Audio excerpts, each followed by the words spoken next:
Pour finir sur les grandeurs composées, on va faire ces quelques petites conversions. Alors, 72 km/h, on va essayer de les convertir en mètres par seconde. Km/h, c'est la vitesse, et la vitesse, on sait que c'est égal à la distance divisée par le temps. Donc, quelle est la distance ici appliquée? 72 km divisé par combien d'heures?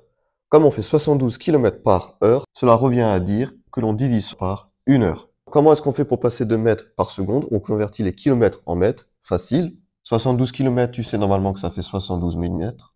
Et 1 heure en seconde, tu sais qu'il y a 60 minutes dans 1 heure, 60 secondes dans 1 minute, ce qui revient à faire 60 fois 60. Normalement, tu devrais le connaître par cœur. 1 heure revient à 3600 secondes. Et 72 000 mètres divisé par 3600 secondes, donc à l'aide de la calculatrice, c'est égal à 20 quoi? Comme on a divisé des mètres par des secondes, cela revient à avoir 20 mètres par seconde. Convertissons maintenant 12,4 mètres par seconde en kilomètres par heure. Pareil, on applique la formule de la distance divisée par le temps. On a donc 12,4 mètres divisé par combien de secondes? Ça revient à dire 12,4 mètres pour 1 seconde, donc par seconde. Maintenant, comment est-ce qu'on fait pour arriver en kilomètres par heure? Pareil qu'avant, seulement dans l'autre sens. 12,4 mètres en kilomètres, on décale la virgule 3 rang vers la gauche. 0,0124 km. 1 seconde, comment est-ce qu'on fait pour arriver à heure? On sait que 1 seconde par rapport à 1 heure, c'est un 3600e. Bon, ça va être compliqué à rajouter encore une fraction, donc on va plutôt utiliser la proportionnalité. Comment est-ce qu'on fait pour passer de 1 seconde à 1 heure, qui est égale à 3600 secondes? Il suffit en fait de multiplier par ce qu'on veut pour arriver à 1 heure. 1 seconde 3600 fois, ça nous fera donc 3600 secondes, donc 1 heure. Mais si on multiplie par 3600 au dénominateur, on le fait également au numérateur. Ce qui va donc nous donner 1 seconde fois 3600, donc on l'a dit, 1 heure, et 0,0124 km fois 3600.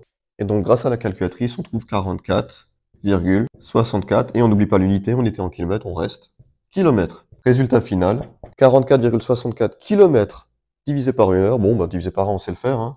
Ça revient à 44,64 l'unité. On divise des kilomètres par des heures, donc kilomètres par heure.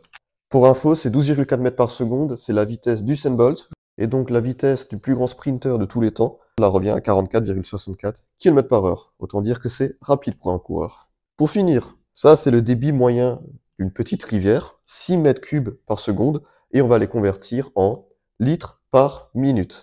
Donc pareil que les formules sur les vitesses, on sait que ça va être le volume, donc 6 mètres cubes, divisé par 1 seconde.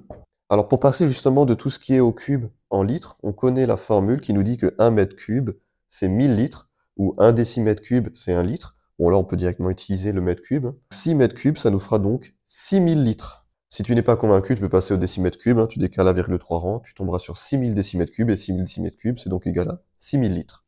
On divise toujours par 1 seconde. Comment est-ce qu'on fait pour arriver à litres par minute? 1 seconde pour arriver à 1 minute, pareil qu'avant. Comment est-ce qu'on fait pour passer de 1 seconde à 1 minute? On doit multiplier 1 seconde 60 fois. Et donc si on le fait au dénominateur, on le fait également au numérateur. Ce qui nous donne donc, pour 1 minute au dénominateur et au numérateur, 6000 fois 60, 360 000 litres, divisé par 1 minute. Résultat final, une rivière qui a un débit moyen de 6 mètres cubes par seconde, c'est équivalent à dire qu'elle a un débit de 360 000 litres par minute.